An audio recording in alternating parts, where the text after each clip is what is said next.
Welcome to this Algebra 2 session on Foundations for Unit 1. So what we're going to look at is solving absolute value equations, add, subtract, and multiply integers, divide fractions, and whole numbers. So really this shouldn't be something new. Hopefully it's not for you. But once you see it, if you haven't looked at it in a while, it should, you should remember it. Absolute value, what is it?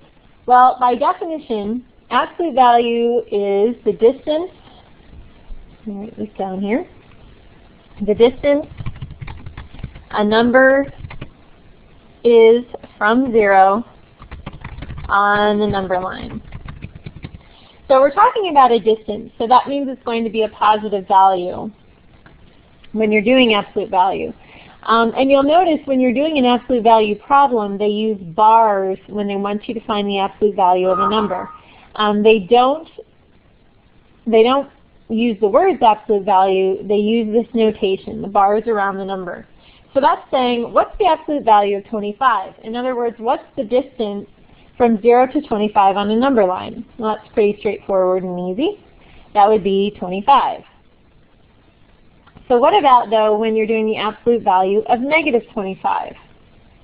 Well, it's the same idea again. What's the distance from 0 to negative 25 on a number line? What's the distance of 25? So again, your answers are going to be the same. Now, you may run into something like negative absolute value of 25. And that gives you, that's telling you to take the absolute value of 25, which is a positive 25, but then negate that or take the opposite. That's what the negative sign out here means. So you would get an answer of negative 25. So you can get negative answers when you're working with absolute value, but the absolute value of a number is always a positive number. And you can pause if you need to, lower left-hand corner, if you need to write anything down, but we're going to move on here. And I talk about absolute value in this lesson even though they don't really, just to prepare you because you're going to be using it in a later lesson. And some of you probably used absolute value when you were learning how to add positives and negatives. So I just wanted to refresh your memory with that. Adding integers is what we're going to look at now. Cover this up till we're ready for it.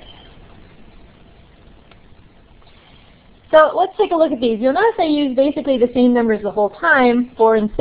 I just use different signs for different problems here. So we're looking at negative 4 plus 6.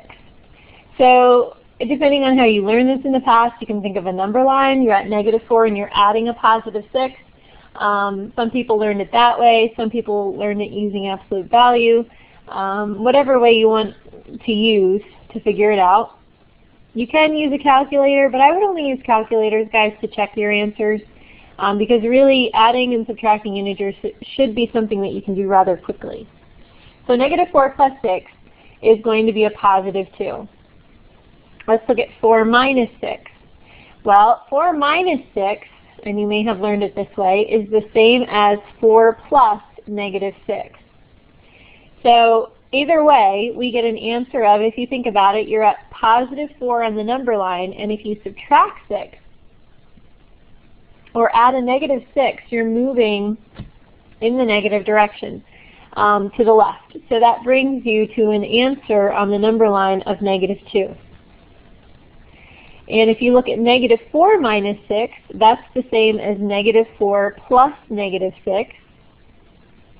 So if we think about that, you're at negative 4 on the number line and you're subtracting 6 or adding a negative 6, that means you're going to move further negative. So we get negative 10 as an answer. And then 4 minus negative 6, this is a situation where we have a double negative. So a minus and negative becomes a positive, so it becomes 4 plus 6, which gives us 10. Now, what are the rules? Well, notice using 4 and 6, we can get all these different answers. Positive 2, negative 10, positive 10. So what are my rules? Well, let's talk about that. When one number is positive and one is negative, such as this example and this example, you subtract. Okay, no matter what. If one is positive, one is negative, subtract. And what you get is an answer depending on the sign of the larger number. So you'll subtract, but you'll look at the sign of the larger number in your original problem, and that'll tell you the sign of your answer. So looking at this one, the 6 is the larger number, and it's the one that's negative. So that means that when I subtract the 6 and the 4 and get the 2, my answer will be a negative 2. Up here, negative 4 and 6, or positive 4 and 6, however you want to look at it, the 4 is negative, so when I subtract, my answer will be positive because 6 is the larger number and it's positive. Now, when both are negative, you add and your answer is negative. So when both numbers are negative, I'm going to be adding every time, and I'm going to get a negative answer. All right, so those are the rules. You can use those rules, or you can use a number line, or as I said, a calculator, but only use that to check your answers. You can pause if you need to. Moving on here, dividing integers. So basically, guys, same rules apply, but I want to refresh your memory on how you divide with fractions, okay? So we're going to divide some fractions by integers. So 3/5 divided by 4. If you remember what to do when you're dividing with a fraction, you switch to multiplication and write the reciprocal, oh, there's an R word you may not have heard for a while, reciprocal of the second number. So it's 4, which can be written as 4 over 1, so when we write its reciprocal, it's 1 over 4. And then you just multiply across the top, multiply across the bottom. And that gives you 3 over 20. Then for the second one, let's look at when we have the whole number or the integer first. 4 divided by 3/5 becomes 4 times 3 over 5. The reciprocal is 5 over 3. And if you want, you can write it as 4 over 1. Multiply the tops, multiply the bottoms, numerators and denominators. 4 times 5 gives you 20, and 1 times 3 gives you 3. And now let's just look at 36 divided by negative 9. Well, we divide the 36 and the 9 and we get a 4, but because 1 is negative here, the 9 is negative, our answer is going to be negative.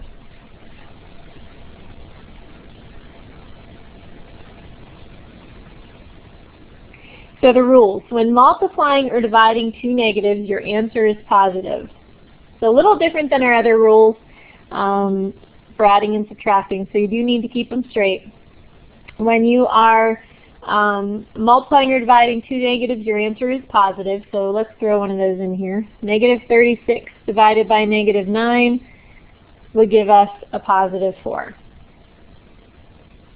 When multiplying or dividing a positive and a negative, your answer is always negative. So you can see here we divided a positive 36 and a negative 9. So that gave us a negative 4. So same for multiplying. If you're multiplying two negatives, you get a positive. If you're multiplying a negative and a positive, you always get a negative. All right, moving on here. You can pause if you need to write these rules down. And last but not least, these are some resources for extra practice. There's some fun quizzes and things like that if you want to test yourself. There's a Jeopardy game that's kind of cool. Unfortunately, you're going to have to probably write these down if you want to try out these sites. So you can keep this paused and either type it into your web browser or copy it down, but just be careful in copying it that you don't make a copying error, because then you won't get the site to come up. Here for Math is Fun, you need to really scroll down to the bottom of the page to get to what you want to look at. All right, have a great day.